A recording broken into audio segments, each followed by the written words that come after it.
This is a review for the Hoover ONEPWR Blade Plus. The Blade Plus's airflow was measured at 29 CFM. Its suction was measured at 16 inches of water lift. The Blade Plus failed our filtration and sealing test, largely because it does not have a HEPA post-motor filter. This test shows just how much of what you vacuum with the Blade Plus gets released right back into the air. Those same particles eventually make their way right back down to the surface where you vacuumed them up in the first place. In our carpet stress test, the Blade Plus was able to pick up most debris without much effort, except for the largest debris, namely Cheerios.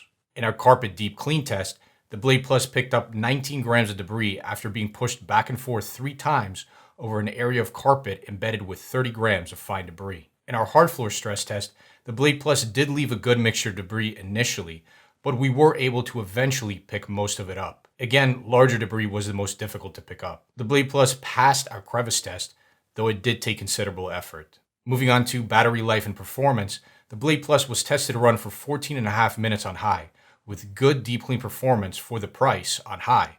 Recall that it picked up 19 of 30 grams of debris in our deep clean test. Next, we have ease of use.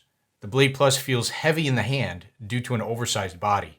On the positive side of things, the Blade Plus does have a power switch versus the classic Dyson trigger. This allows you to turn the vacuum on and leave it on without having to constantly hold down a trigger like you have to with Dysons. The Blade Plus's dustbin has a maximum measured capacity of only 300 milliliters. Moving on to what we like and dislike about this vacuum, let's first talk about what we like. We definitely like its battery life and performance for the price. We also like its general carpet cleaning and its carpet deep cleaning performance, especially for the price. We also like the fact that it has a power switch instead of a trigger. We also really like the vacuum's build quality for the price. Moving on to what we dislike about the Blade Plus, the vacuum's raw performance is definitely lackluster. It offers only average CFM, well below average suction, but most importantly, it failed our filtration and sealing test. It's also heavy in the hand, and it comes with a small dustbin. In terms of general recommendations, we cannot recommend the Blade Plus solely because it failed our filtration and sealing test. There's just no point in buying a cordless vacuum that will send much of the small particles it picks up right back to where they came from.